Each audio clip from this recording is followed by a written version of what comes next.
Hello everyone, welcome back to Simple Charm Beauty. Today I'm going to be doing a review and demo of the brand new YSL Touche Eclat Blur Perfector.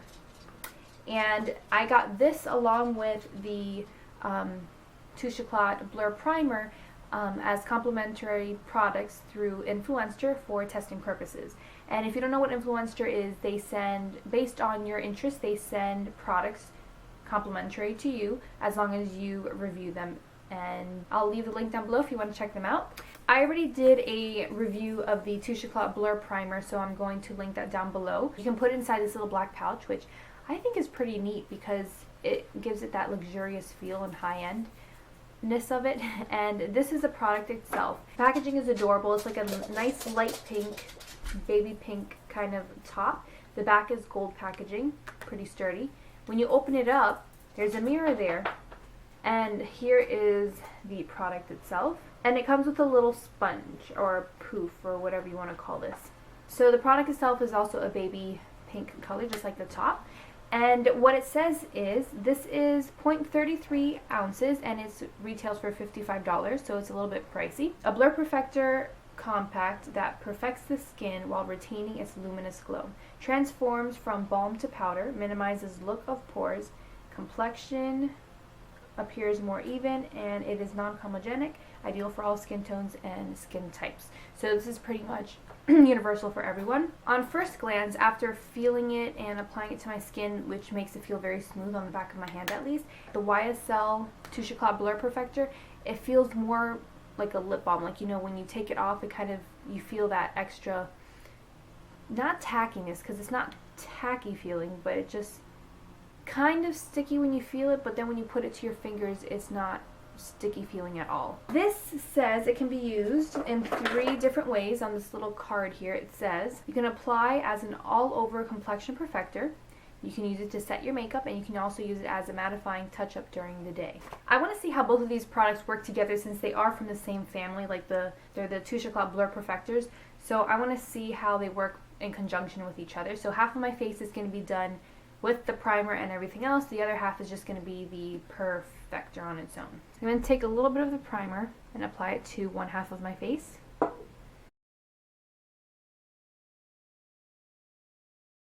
And now I'm going to take the YSL. I'm going to use a little puff that came with it, and I'm just going to drag it across.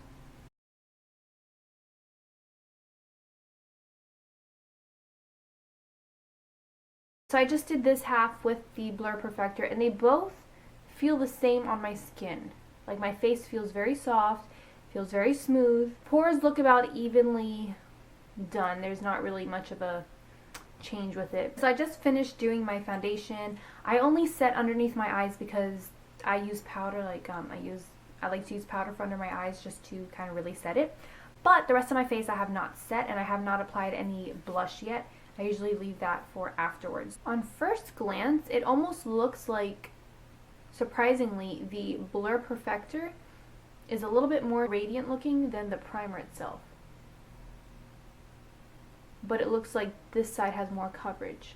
Let's take this Perfector and apply some onto here and see what happens.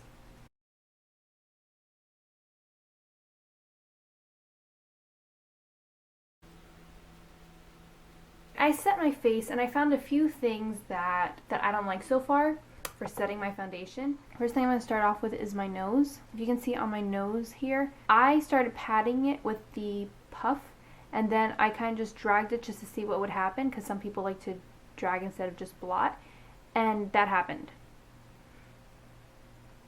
So now I have to like blend it in again. Kind of makes it waxy feeling. Like, look, it comes off onto my finger. My face doesn't really feel set.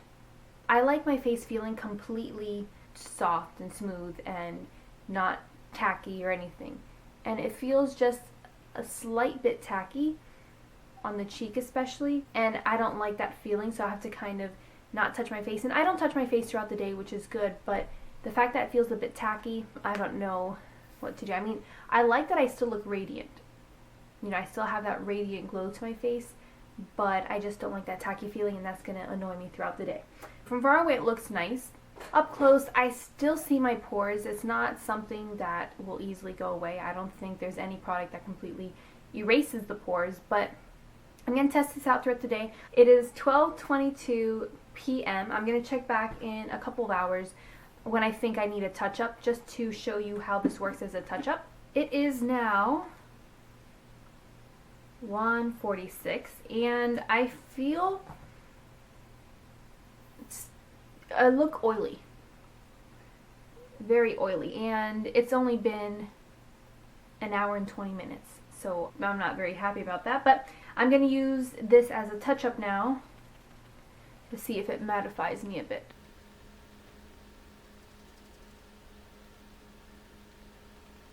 So now I have mattified my skin again.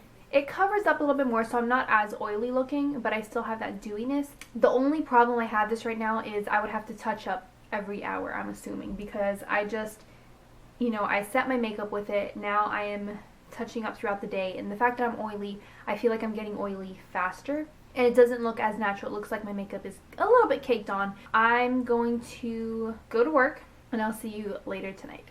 Hey guys, I am back from work. It is now 9:40 p.m. I have not had any time to retouch at all while I was at work. So this is pretty much what you get from having it on all day. I've got to say, my concluding thoughts with this does not mattify at all. It's not, at least it doesn't mattify for oily skin people. Maybe if you're dry skinned, possibly it could help for you and give that glowiness to you, but for those that are already oily, adding this kind of balm-like texture on you is not gonna do it, unfortunately. I mean, it's a really beautiful product, but it just, I love the purpose of it, but for some reason it just doesn't work for oily skin people. Honestly, I like the primer over the Blur Perfector, and even though I think both are not for oily skin people, I would definitely go for the Blur primer over the Perfector. So unfortunately this doesn't work, but like I'm going to tell you right now, just because it didn't work for me doesn't mean it won't work for you. I think this is more geared towards those who are dry skin, dry to normal, and you might actually look normal after using it all day. If it does work for you though, please let me know what skin type you have, because maybe there's a correlation between that, or maybe I'm just doing it wrong. I have no idea. Thank you so much for watching.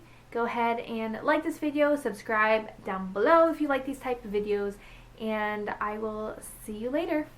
Bye guys.